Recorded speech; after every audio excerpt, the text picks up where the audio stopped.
Я тыңдап тұрмын, кіріңіздер, кім екен, кіре беріңіздер. Қазжол ағай, ой, Қазжол ағай деп Қасымбек ағай, анау сізге ана заявление жазуға келген едім, әйеліме. Әйелім алдын ала заявление жазып қоймасам. Иә, тыңдап, иә. Не үшін жазбақшы әйеліңізге? Не себептен?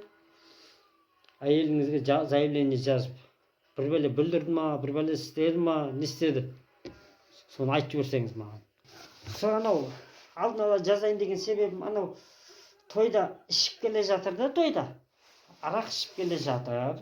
Қазір үйге келгеннен кейін мені ұрады. Содан кейін далаға қуып жібереді. Далада қар жауып тұр, жаңбыр жауып тұр. Жаурайым, жататын жер болмай жатыр. Сол әйелімді өтініш бір күнге сауығанша вытрезвитель дей ма, не дейді, соған апарып жатқызып қойсаңыз, сол әйелімді азанда сауыққанда жіберсеңіз. Өйткені қазір мас болып келіп үйді қырайын деп тұр. Ол ішіп алып келіп сені ұрады дейсің. Сонда бір әйеліңе немене жетпей қалма, шамаң жетпей жатыр ма не? Ұрып ұрып жатқызып қоймайсың ба әйелің? Немене қорқасың ба бір әйеліңе шамаң жетпей жатыр ма? Бір әйеліңді апарды, ұрып ұрып кіргізіп жатқызып қой, болды.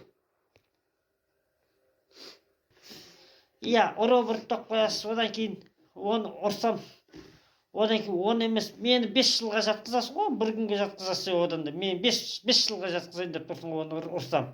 Заңды соларға беріп қойдыңдар ғой. Мен енді қайтып барам. Сол үшін заңды бердім бе, енді заңмен жауып қой енді оны. Айтса далада қонам ба, қайтем енді.